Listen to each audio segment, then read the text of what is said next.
When someone says, "I tried low carb and it didn't work," or "keto made me feel amazing," what they're really asking is this: what's the difference between a low carb diet and a ketogenic diet? And which one is right for your body? Let's break this down the way I would in clinic. First, understand this. Low carb and keto are not the same thing. They live on the same street, but they are not in the same house. A low carb diet simply means you reduce carbohydrates, usually somewhere between 50 to 150 grams per day. You cut out sugar, soda, white bread, pastries, maybe even rice and pasta. Blood sugar improves, insulin levels drop, cravings calm down. For many people, weight begins to fall. But here's the key. In low carb, your body is still primarily running on glucose. You're just giving it less. When someone tells you they're on low carb or trying keto, what do they really mean? Because on the surface, they look similar. Both cut out sugar, bread, and pasta. But make no mistake, these diets live on the same street, yet they are not in the same house. The difference is not just in grams of carbohydrates. It's in how your body fuels itself, how your hormones respond, and ultimately, how your health transforms. A low-carb diet is a reduction. It's a compromise. Typically, people eat between 50 and 150 grams of carbohydrates per day. You're cutting out obvious sugar bombs, soda, candy, pastries. Maybe you skip white rice or pasta. The weight comes off. Blood sugar improves. Insulin drops a little. Cravings calm down. And for many, it works. For some, it's sustainable. But here's the truth. Your body is still running mostly on glucose. You're still tied to sugar for energy, just giving it less. That's low carb. It's better than the standard American diet. But it's not revolutionary. Now, the ketogenic diet is different. Keto is not a minor tweak. Keto is a metabolic reset. In a ketogenic diet, carbohydrates are restricted to under 20 to 30 grams per day. Protein is kept moderate. Fat becomes the primary fuel. This isn't just eating butter and bacon. This is forcing your body to produce ketones, molecules that your liver makes from fat. These ketones become a super fuel for your brain, your heart, and your muscles. Ketones change everything. They change your energy. They change your hunger. They change your metabolism. Science shows that when you drastically reduce carbs and raise fat, insulin levels plummet. And insulin is the key hormone. Chronically elevated insulin doesn't just make you gain weight, it fuels inflammation, drives visceral fat into your organs, accelerates type 2 diabetes, and even contributes to heart disease and fatty liver. When insulin drops, your body starts to heal from the inside out. It stops storing excess energy in fat cells and instead begins to burn stored fat efficiently. You are no longer a sugar-burning machine. You are a fat-burning machine. Here's something people don't realize. Low carb lowers insulin modestly. Keto lowers insulin dramatically. That difference is massive. It's the difference between minor weight loss and true metabolic transformation. It's the difference between feeling tired after lunch and having stable energy all day. It's the difference between constant cravings and naturally reduced appetite. Research supports this. Studies on ketogenic diets show significant reductions in HbA1c, triglycerides, and visceral fat. Patients with insulin resistance, prediabetes, and type 2 diabetes often see measurable improvements within weeks, sometimes months, under medical supervision. Low-carb diets also show benefits, yes, but often at a slower pace. And for people with advanced insulin resistance, slow isn't enough. Time is crucial. Fat in your liver, fat around your organs, sugar damaging your blood vessels. Every day matters. Ketones themselves have effects beyond fuel. They reduce inflammation. They improve mitochondrial function. They stabilize brain chemistry. This is why some patients report sharper focus, calmer moods, and more endurance on keto. This isn't anecdotal hype. It's backed by molecular biology. Ketones literally signal your cells to function better, more efficiently, and more resiliently. Low carb doesn't do this to the same degree. That's the core difference. Low carb is about restraint. Keto is about transformation. Low carb says, I'll give my body a little break from sugar. Keto says, I'm going to flip my metabolism completely. One helps. One heals. It's also about adaptation. When your body runs on glucose, you are dependent on frequent meals. Eat too few carbs, you crash. Skip a meal, you feel irritable or weak. On keto, the body learns metabolic flexibility. Fat becomes a consistent fuel source. Ketones circulate in the blood, feeding your brain, heart, and muscles even during fasting or long periods without food. Energy is steady. Appetite is controlled. You are no longer a slave to sugar spikes and crashes. But make no mistake, keto is not a free license to eat unlimited fat or processed meat. Done poorly, it leads to fatigue, constipation, electrolyte imbalance, and the infamous keto flu. That's not keto failing, that's poor implementation. Electrolytes, hydration, leafy greens, magnesium, sodium, potassium, these are critical. Whole foods matter. This is where science meets common sense. Keto is a tool. It is precision medicine for your metabolism. Now imagine this. Two people, same weight, similar diets. One is low carb, the other is keto. Both feel better than before, both lose some fat. But the keto person experiences stable energy throughout the day, reduced cravings, and measurable reductions in visceral fat around organs. Blood markers show improved insulin sensitivity, triglycerides drop, and liver fat begins to melt away. This is not a subtle difference. This is a profound metabolic advantage. Keto is particularly transformative for those who struggle with insulin resistance, type 2 diabetes, visceral belly fat, PCOS, or metabolic syndrome. For these individuals, glucose-burning diets simply don't address the root problem: chronically elevated insulin and dysfunctional fat metabolism. Keto addresses it directly. Low carb may help, but keto heals. And here's another fact that shocks most people. The brain actually functions better on ketones for many individuals. People report fewer brain fog episodes, more clarity, and steadier focus. That's because ketones provide a cleaner fuel source than glucose, producing less oxidative stress and fewer spikes in blood sugar. Your cells are literally happier, healthier, and more efficient. So when you hear someone say, I tried low carb and it didn't work, or I tried keto and I feel amazing, now you understand why. It's not hype. It's metabolism. It's hormones. It's cellular energy. It's science meeting everyday life. One is a reduction. The other is a transformation. One is a compromise. The other is a metabolic reset. One is good. The other is powerful. The choice isn't arbitrary. It's about knowing your body. If you are metabolically healthy, low carb can support weight management and general wellness. But if you struggle with insulin resistance, visceral fat, or chronic sugar cravings, a properly implemented ketogenic diet may be the game changer you've been searching for. And here's the ultimate takeaway. These diets aren't about restriction. They're about freedom. Freedom from sugar swings, freedom from cravings, freedom from insulin-driven disease. Keto is not a fad. It's a scientifically backed way to reclaim metabolic health, to retrain your body to burn fat efficiently, and to give your cells the fuel they were designed to use. So remember, low carb and keto may share the same street, but they are not the same house.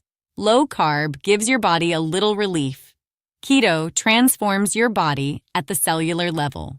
One is a step. One is a leap. Your choice determines not just weight or energy, but your lifelong metabolic health. And that, more than anything, is worth paying attention to. When it comes to choosing a diet, it's not about what's trendy or what your friend is doing. It's about your body, your metabolism, your hormones, your long-term health. Low-carb and ketogenic diets are tools, and like any tool, their effectiveness depends on how you use them. The wrong tool for the wrong job doesn't just fail, it can hurt. Understanding your metabolic health is the key to choosing the right path. Let's start with metabolic health. What does that mean? It means your body efficiently uses energy, your insulin responds appropriately, your blood sugar remains stable, and inflammation is low. If you are metabolically healthy, your cells can switch easily between burning glucose and burning fat. Your energy is steady. You rarely crave sugar. You maintain weight without obsessing over calories. For people in this category, a low-carb diet often provides enough leverage to maintain health and body composition. Cutting out sugar, reducing refined carbs, adding vegetables and healthy fats, this alone can be transformative. But let's face reality. Most adults today are not metabolically healthy. Over 80% of people are overweight, and insulin resistance is widespread, often undiagnosed. That's not just a number. That's a ticking time bomb inside your body. Insulin resistance silently drives fat into your liver, your pancreas works overtime, blood sugar swings, energy crashes, inflammation rises, and over time, type 2 diabetes, fatty liver, cardiovascular disease, and visceral fat accumulation appear. If you are in this group, low carb may help a little, but it's rarely enough to reverse the damage. This is where the ketogenic diet becomes a precision tool. Keto is not about fad or flavor. It is a metabolic reset. By severely restricting carbohydrates and emphasizing fat, keto forces the body into ketosis, a state where your liver produces ketones to fuel your cells. Ketones lower insulin dramatically, stabilize blood sugar, reduce inflammation, and allow your body to burn stored fat efficiently. For people with insulin resistance, metabolic syndrome, or type 2 diabetes, keto isn't just effective, it can be transformative. Studies show that patients on ketogenic diets often reduce HbA1c, triglycerides, visceral fat, and even dependency on medications in a matter of weeks under supervision. But this doesn't mean keto is for everyone. It's not a silver bullet for people who are already metabolically healthy. For some, strict carbohydrate restriction may feel unnecessary, restrictive, or unsustainable long-term. For others, it may lead to fatigue or nutrient imbalance if done poorly. That's why assessing your personal health markers, fasting glucose, fasting insulin, HbA1c, triglycerides, body composition, is essential before committing to a ketogenic lifestyle. The choice isn't emotional, it's scientific. Let's break it down in practical terms. If you are mildly overweight, want to maintain weight, have stable blood sugar, and are free of metabolic disease, a low-carb approach may be enough. Focus on vegetables, moderate protein, healthy fats, and avoidance of processed carbs. Your blood sugar remains steady. Hunger is manageable. Energy is consistent. You gain flexibility, a sustainable lifestyle rather than a short-term therapy.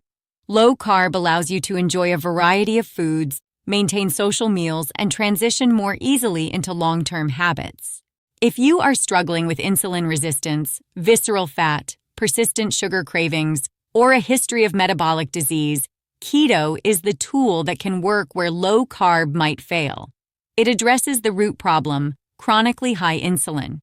By lowering carbohydrates to below 20-30 grams per day and emphasizing fat, keto gives your body the ability to shift from glucose dependence to fat burning. Energy stabilizes. Appetite drops naturally. Inflammation declines. The body begins to repair at a cellular level. And this isn't just theory.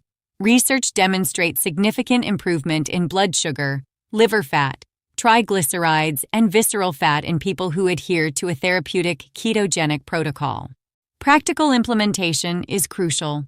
Keto is not about eating unlimited fatty meats. Keto is about nutrient-dense foods, electrolytes, hydration, and balance. Breakfast might be eggs cooked in olive oil with avocado. Lunch could be a leafy green salad with fatty fish and olive oil.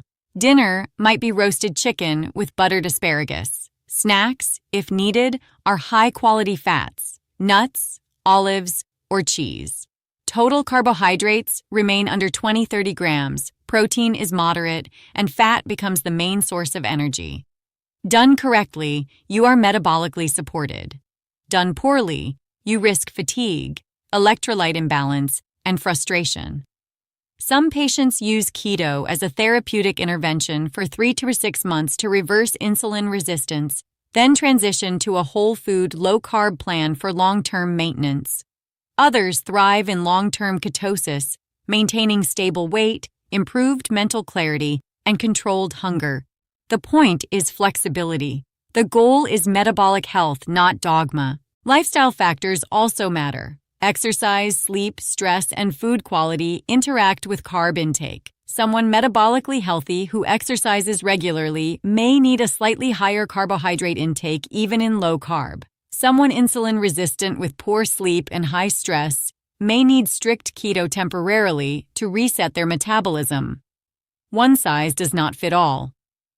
The shocking fact is that people often fail, not because a diet is bad, but because it is mismatched to their metabolism. If you use a tool without understanding the problem, you waste time, energy, and hope. Keto and low carb are powerful tools, but only when applied intelligently, in alignment with your body's needs. Science, not opinion, should guide this choice. Ultimately, the decision comes down to understanding your body and your goals. Low carb is a sustainable, moderate approach that can work for many, providing improved blood sugar, stable energy, and weight management. Keto is a potent therapeutic strategy that addresses insulin resistance, visceral fat, and metabolic dysfunction more aggressively, often producing dramatic health improvements in weeks. The choice is personal, but it must be informed.